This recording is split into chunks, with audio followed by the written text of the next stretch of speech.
नमस्कार, India news Haryana देख रहे हैं। यहाँ पर 22 जुलाई 22 खबर में मैं हूं आपके साथ सीमा चौधरी। चलिए रुक करते हैं खबरों की ओर। जहां कैथल सहित हरियाणा के आधा दर्जन से ज्यादा जिलों में करोड़ों रुपए की गेहूं सड़ने के मामले के दोषी अधिकारी बच नहीं पाएंगे। मामले पर डिप्टी सीएम दुष्यंत चौटाला का कहना है कि जिन अधिकारियों के समय में करोड़ों रुपए का गेहूं खराब हुआ, उन सभी अधिकारियों की डिटेल ली जाएगी, जिसमें से किसी भी अधिकारी को माफ नहीं किया जाएगा।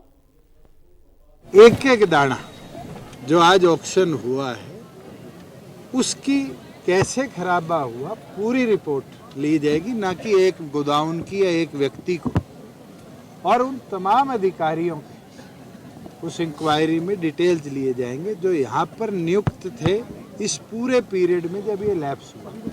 अभी तो मेरे नॉलेज में ये भी आया है कि जो सड़ा हुआ माल था उसमें भी चोरी है, उसके खिलाफ भी एक्शन लेंगे और इनको किसी को बख्शा नहीं जाएगा। एक डिपार्टमेंट के नहीं है, ये हमारे स्टेट के 3 डिपार्टमेंट्स में, जिसमें वेयर हाउसिंग कॉरपोरेशन, एफएड और फूड सिविल सप्लाईज की। एक चीज़ जरूर है कि ये प्रोक्योरमेंट 18 से 19 के बीच में हुई थी और उस समय अनसीजन रेनफॉल से भी बहुत सा गीला अनाज स्टेट गवर्नमेंट ने परमिशन देकर खरीदा और उस चीज़ की जब तक रिपोर्ट नहीं आएगी, जब तक मैं उसके ऊपर कुछ नहीं कह पाऊँ।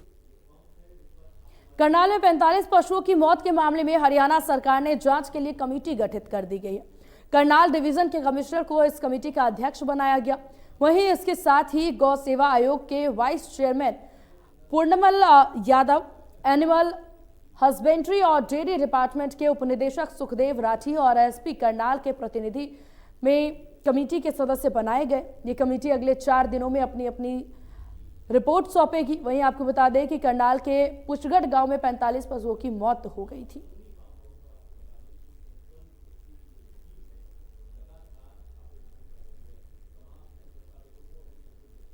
पूर्व सीएम भूपेंद्र सिंह हुड्डा ने अंडर-19 वुमेन वर्ल्ड कप को जीतकर दुनिया में नाम रोशन करने वाली शेफाली वर्मा के परिवार से मुलाकात कर उन्हें बधाई दी। इस दौरान उन्होंने हरियाणा सरकार की खेल नीति पर सवाल उठाते हुए कहा कि अगर कांग्रेस की सरकार होती तो शेफाली वर्मा को डीएसपी का पद दिया जाता।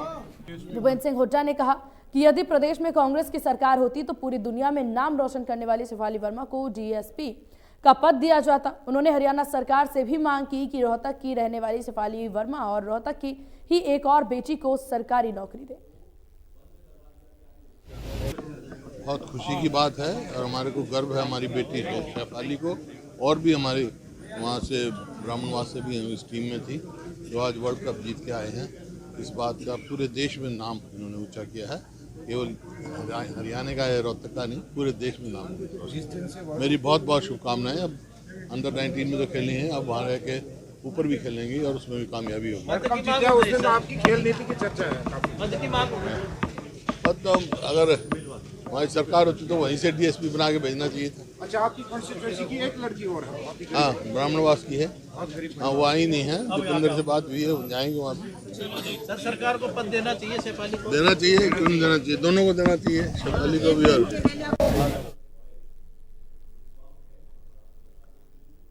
इधर पृथला विधायक एवं वेयरहाउस के चेयरमैन नयनपाल रावत ने कहा कि मोदी सरकार के दूसरे कार्यकाल का अंतिम बजट ऐतिहासिक रहा। सभी वर्गों के हितों को ध्यान में रखते हुए बजट पेश किया गया। बीते दिन पेश हुए देश भर में बजट को लेकर अब राजनीतिक प्रतिक्रियाएं भी आने लगी हैं और वहीं पृथला से विधायक हरियाणा वेयर हाउस के चेयरमैन नयनपाल रावत ने बजट को सराहनीय बताया है। वहीं उन्होंने कहा है कि प्रधानमंत्री नरेंद्र मोदी और मनोहर लाल के जो शासनकाल में अभी तक बजट पेश हुए हैं, सबसे बेहतरीन बजट अब की बार रहा है। वहीं उन्होंने भारत सरकार का आभार व्यक्त करते हुए कहा है कि जो बजट अब की बार दिया है उसमें किसान, मजदूर और गरीब परिवार और महिलाओं को बिल्कुल प्राथमिकता पर रखा गया है। तो जो और सबसे बड़ी बात अब की बार रही वो टैक्स स्लैब की रही कि 5 लाख से बढ़ाकर 7 लाख करना एक बहुत बड़ा सराहनीय कदम देखा गया, जिसको लेकर उन्होंने कहा कि अब की बार जो हरियाणा सरकार भी बजट पेश करेगी वह हर वर्ग के लोगों को पूरी तरह से फ़ायदेमंद होगा और उसकी उम्मीद वह ऐसा मनोहर लाल जी से कर रहे हैं। जिसको लेकर उन्होंने मुख्यमंत्री का भी आभार व्यक्त करते हुए कहा कि प्रदेश में जो विकास की बयार चल रही है उसमें कहीं भी उन्होंने कोई कोताही नहीं बरती है। जिसको लेकर उन्होंने कहा कि अब हरियाणा सरकार जब बजट पेश करेगी तो उससे हर वर्ग और हर क्षेत्र के जो पूरा पैसा बराबर मिले ताकि विकास और जो लोगों की ज़रूरतें हैं वह पूरी की जा सके। कैमरामैन करतार के साथ नितिन शर्मा, इंडिया न्यूज़, पलवल। वहीं नूंह जिले के ताबड़ू उपमंडल में अवैध कॉलोनियों पर जिला योजनाकार विभाग ने बड़ी कार्रवाई की। विभाग ने बिना अनुमति काटे जा रही अवैध कॉलोनियों पर बुलडोजर चलाया। नूंह जिले में अवैध प्लॉटिंग काटनी मोटी कमाई करने वाले प्रॉपर्टी माफियाओं को जिला नगर योजनाकार विभाग पूरी तरह से सख्त दिखाई दे रहा है। जिले में पिछले कई दिनों से पीला पंजा लगातार अवैध निर्माण को ढहाने का काम कर रहा है, जिसमें प्रॉपर्टी डीलर की नींद उड़ी हुई है। जिला नगर योजनाकार विभाग जिले में उन तमाम अवैध प्लॉटिंग पर पीला पंजा चलाने जा रहा है जिन्होंने नियमों को ताक कर रखकर प्लॉटिंग की हुई है। जिला नगर योजनाकार विभाग टीम पुलिस विभाग को साथ लेकर नूंह खंड के सलेडी, घाचड़ा, जोगीपुर, खेड़ला, नूंह शहर के अलग अलग इलाकों पहुंची। टीम ने भारी पुलिस सुरक्षा के साथ अवैध प्लॉटिंग का पीला पंजा चलाएगा। पीला पंजा चलने की खबर सुनते ही प्रॉपर्टी माफिया की हड़कंप मच गया। नूंह से सोनू वर्मा, इंडिया न्यूज़, हरियाणा। सिरसा में आम आदमी पार्टी ने लघु सचिवालय से सामने पेयजल की समस्या को लेकर के मटकाफोड़ प्रदर्शन किया। सिरसा में आज आम आदमी पार्टी ने पेयजल की समस्या को लेकर सिरसा के लघु सचिवालय के बाहर मटका फोड़ प्रदर्शन किया। इस मौके पर काफी संख्या में महिलाएं भी शामिल थी। आप पार्टी के नेताओं का आरोप है कि वार्ड नंबर 2 और 3 में पिछले 2 महीनों से पेयजल की समस्या चल रही है। हालांकि उन्होंने इस बारे में विभाग को सूचित भी किया था, लेकिन बावजूद इसके पेयजल की समस्या का समाधान विभाग द्वारा नहीं किया गया है। उन्होंने कहा कि पेयजल की समस्या के कारण उन लोगों को काफी जद्दोजहद का सामना करना पड़ रहा है। इस मौके पर उन्होंने प्रशासन को चेतावनी भी दी है कि आगे भविष्य में अगर पेयजल की समस्या दोबारा से हुई तो जिला प्रशासन के खिलाफ हल्ला बोल प्रदर्शन किया जाएगा। सिरसा से विजय कुमार, इंडिया न्यूज़, हरियाणा। चरखी दादरी शहर की 6 कॉलोनियों में सीवर ओवरफ्लो होने से दूषित पानी भरा हुआ है, जिससे लोगों को भारी परेशानी का सामना करना पड़ रहा है। चरखी दादरी की 6 कॉलोनियों में सीवर ओवरफ्लो के कारण लोग परेशानियां झेल रहे हैं। लोगों का कहना है कि हम प्रशासन को बार बार शिकायत कर चुके, लेकिन कोई समाधान नहीं हो पा रहा है। उनका कहना है कि दूषित पानी कई दिनों तक भरा रहने के कारण यहाँ मच्छर पनप रहे हैं और लोगों में बीमारियां फैलने का भय बना हुआ है।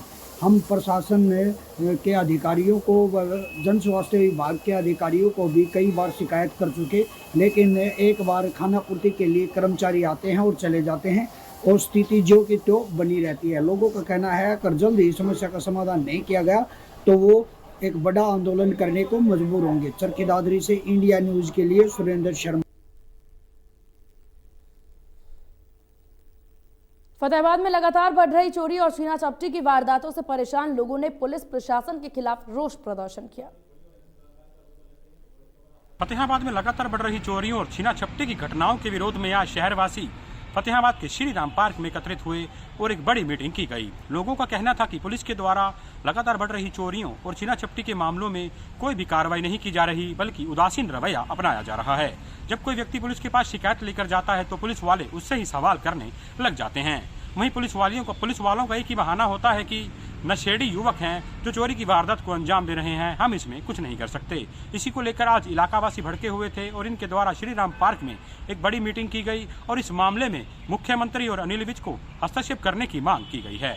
उनका कहना है कि इस मामले में मुख्यमंत्री संज्ञान लें या गृह मंत्री अनिल विज इस मामले में संज्ञान लें। इसको लेकर एक आगामी बड़ी और पंचायत करने का निर्णय भी शहरवासियों के द्वारा लिया गया है। फतेहाबाद से हरियाणा के लिए जितेंद्र मोंगा।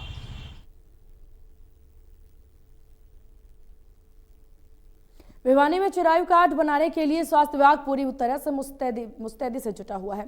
सिविल सर्जन ने बताया कि जिले में 5,72,000 कार्ड बनाने का लक्ष्य रखा गया। जिन परिवारों की आर्थिक स्थिति कमजोर है उनको मुफ्त में स्वास्थ्य सेवाओं का लाभ देने के उद्देश्य से प्रदेश सरकार द्वारा चिरायु हेल्थ कार्ड बनाए जा रहे हैं। इसी कड़ी में भिवानी जिला की अगर बात की जाए तो 5,72,000 चिरायु हेल्थ कार्ड बनाने का लक्ष्य था, जबकि 4,30,000 ही आयुष्मान हेल्थ कार्ड बन चुके हैं। इस बारे में जानकारी देते हुए सीएमओ रघुवीर संडिले ने बताया कि जिन परिवारों की आय 1,80,000 से कम है उनको चिरायु हेल्थ की तरफ से 5 लाख रुपए तक की मुफ्त में स्वास्थ्य सुविधाएं प्रदान की जा रही हैं। उन्होंने आमजन से आग्रह करते हुए कहा है कि सभी अपना चिरायु हेल्थ कार्ड बनवाएं और मुफ्त में स्वास्थ्य सेवाओं का लाभ उठाएं। भिवानी से सुमित जांगड़ा, इंडिया न्यूज, हरियाणा। और इधर रेवाड़ी में ट्यूशन से घर लौट रही 10वीं क्लास की छात्रा के अपहरण के बाद हत्या कर दी गई। छात्रा का शव नेशनल हाईवे 71 के पास से बरामद हुआ।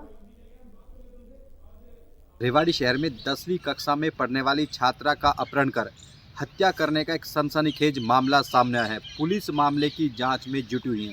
पुलिस के मुताबिक शहर निवासी एक युवक छात्रा को परेशान कर रहा था। मंगलवार को छात्रा का जब स्कूल से वापस आती है अपहरण कर लिया जाता है। युवक इसके बाद छात्रा को मौत के घाट उतारता है, फिर ट्रेन के आगे कूदकर अपनी भी जान दे देता है। ऐसे में समझा जा सकता है कि किस तरह से हत्या की वारदात को अंजाम दिया और खुद भी मौत के गले लगा दिया। अब पुलिस पूरे मामले में जांच में जुटी है, क्योंकि अभी अंदेशा जताया गया कि युवक ने ही हत्या की वारदात को अंजाम दिया, लेकिन अभी पूरी जांच बाकी है और पुलिस पूरी तरह से जांच में जुटी है। बता दें कि जो छात्रा थी उसका पोस्टमार्टम बोर्ड से कराया गया, एक चिकित्सकों के बोर्ड से कराया गया, ताकि दुष्कर्म सहित अन्य जो आशंकाएं उनको भी कंफर्म किया जा सके। ऐसे में अब देखना होगा किस तरह से एक छात्रा जो घर से स्कूल के लिए निकली थी और घर पर स्कूल पर वापस नहीं पहुंचती, शाम 6 बजे तक परिजन उसका इंतजार करते हैं, क्योंकि छात्रा स्कूल के बाद ट्यूशन जाना होता है और 6 बजे घर वापस लौटती थी, लेकिन ऐसा नहीं हो पाया और बुधवार की रात को छात्रा का शव दिल्ली जो रेवाड़ी रोहतक नेशनल हाईवे है उसके पास पड़ा हुआ मिला। इसके बाद पुलिस शव को कब्जे में लेकर जांच में जुटी, तब जाकर पूरी वारदात का खुलासा हो सका। रेवाड़ी से अमित विश्वकर्मा, इंडिया न्यूज, हरियाणा। महेंद्रगढ़ के महिला महाविद्यालय में तैनात एक प्रोफेसर पर छात्र और शिक्षक के रिश्ते को शर्मसार करने का आरोप लगा है। महिला महाविद्यालय की छात्राओं ने विरोध प्रदर्शन कर एएसपी को एक शिकायत सौंपी थी, जिसमें असिस्टेंट प्रोफेसर रविंद्र पर छात्राओं को दोस्ती करने के लिए परेशान करने का गंभीर आरोप लगाया था। छात्राओं का कहना था कि असिस्टेंट प्रोफेसर की हरकतों से परेशान होकर के बहुत सी छात्राओं ने पढ़ाई भी छोड़ दी। इसको लेकर के छात्राओं की तरफ से कॉलेज प्रशासन को लिखित में शिकायत दी गई, लेकिन कोई भी कार्रवाई न होने पर छात्राओं ने कानून का सहारा लिया। पुलिस ने छात्राओं की शिकायत पर कार्रवाई करते हुए प्रोफेसर रविंद्र कुमार के खिलाफ मामला दर्ज कर लिया है और उसे गिरफ्तार कर लिया और कोर्ट में पेश कर किया, जहां से कोर्ट वहीं आपको बता दें जहां से कोर्ट ने आरोपी को न्यायिक हिरासत में भेज दिया।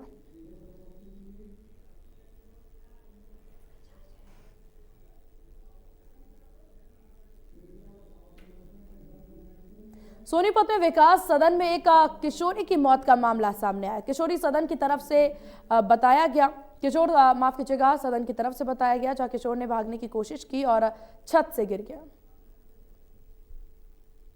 सोनीपत के एटलस रोड पर स्थित किशोर विकास सदन की छत से एक किशोर के गिरकर मौत का मामला सामने आया और जानकारी के मुताबिक 22 जनवरी को पुलिस किशोर विकास सदन में इस किशोर को छोड़कर गई थी और उसके बाद किशोर लगातार घर जाने के लिए प्रयास कर रहा था और इसी को लेकर देर रात छत से एक प्लास्टिक के पाइप के माध्यम से नीचे उतरने के प्रयास में छत से गिर गया और जहां मौके पर गिरने से मौत हो गई। हालांकि अभी तक उसकी पहचान नहीं हो पाई थी, लेकिन पुलिस द्वारा मामले को बारीकी इन्वेस्टिगेशन करते हुए किशोर की पहचान हो गई है और पहचान के तौर पर उसके परिजनों को भी सूचना दी गई। उसके बाद मौके पर परिजन पहुंचे।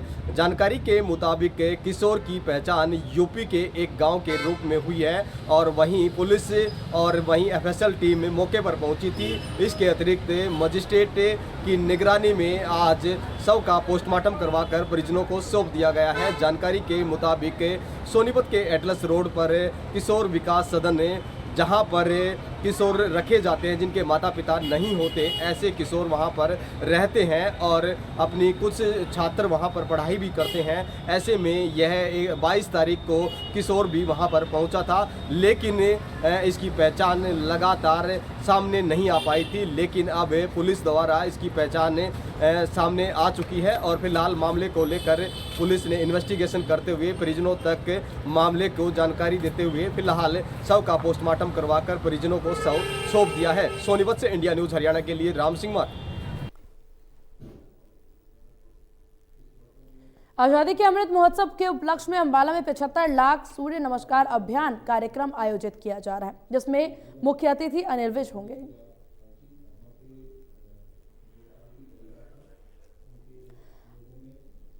तो अंबाला से आपको खबर बता रहे थे, जहां हर जिले में सूर्य नमस्कार कार्यक्रम का आयोजन किया जाएगा और हर जिले में सूर्य नमस्कार कार्यक्रम के आयोजन के पीछे का मकसद ये भी माना जा सकता है कि इससे सभी को स्वस्थ रहने की पूर्णतः जानकारी दी जाएगी।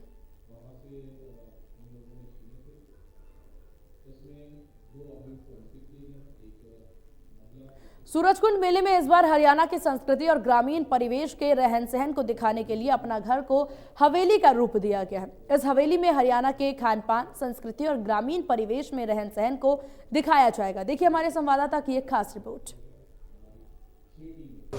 अरावली की वादियों में अंतर्राष्ट्रीय सूरजकुंड हस्तशिल्प मेला लग रहा हो और हरियाणा की बात ना हो तो बेमानी सी लगती है। हरियाणा की संस्कृति, कला और वहाँ के रहन सहन को हालांकि हर बार दिखाया जाता था, लेकिन वो एक पुराने मकान के तौर पर दिखाया जाता था, लेकिन इस बार बदलाव किया गया है और एक हवेली बनाई गई है। आपको मैं तस्वीर दिखा देता हूँ हरियाणा के अपना घर की। ये तस्वीर आप जो देख रहे हैं, एक हवेली नुमा इसको अपना घर को बनाया जा रहा है, जिसमें हरियाणवी ग्रामीण परिवेश में किस तरह की वहाँ की संस्कृति, रहन सहन होता है और खान पान से लेकर तमाम वो चीज़ें इस अपना घर में देखने को मिलेंगी और इसको अब हवेली का रूप दिया गया है। हमारे साथ में चूँकि नोडल ऑफिसर हैं हरविंदर यादव, उनसे भी बात कर लेते। नया रूप इस बार हरियाणा की हवेली बना दी है इस बार। जी बिल्कुल, जैसा आपको ज्ञात हो रहा होगा, देखने से ही पता चल रहा होगा, इस बार हमने ज़्यादा जगह और इसको मल्टी स्टोरी लेवल पे एक हवेली, जो ग्रामीण परिवेश में हवेली होती है, उसका रूप दिया गया है। मतलब हरियाणा तरक्की कर रहा है। हरियाणा ओबियसली तरक्की कर रहा है, पूरा देश तरक्की कर रहा है, तो इसमें हमें वो भी मेले में इसको समावेश करना था कि इस तरक्की को हम भी दिखाएं लोगों तक। अच्छा, ग्रामीण परिवेश तो आप दिखा रहे हैं, इसमें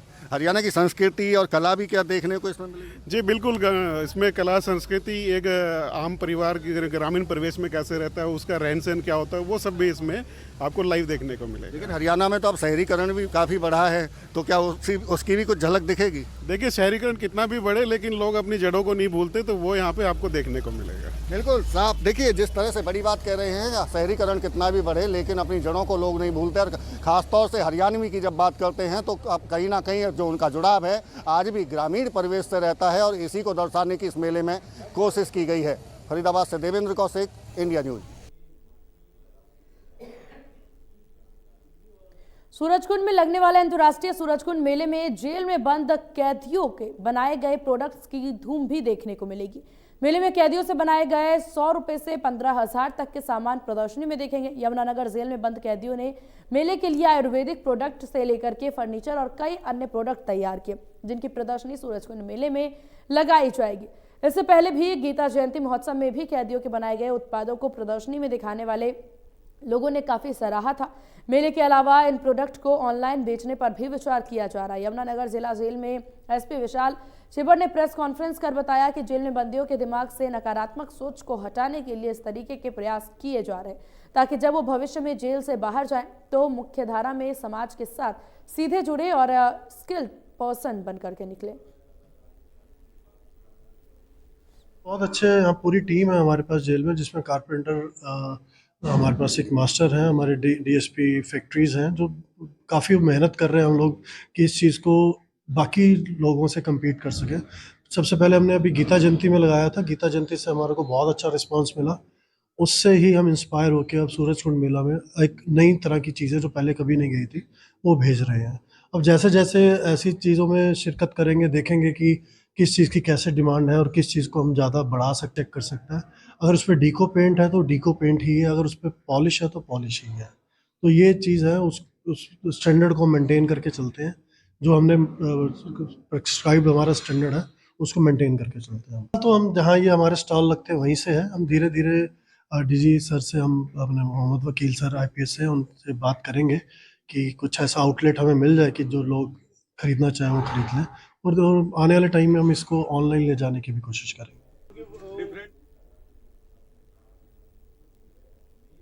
और इन्हीं खबरों के साथ 22 जुलाई 22 खबर के इस बुलेटिन में बस इतना ही। बने रहिए इंडिया न्यूज़ हरियाणा के साथ। नमस्कार।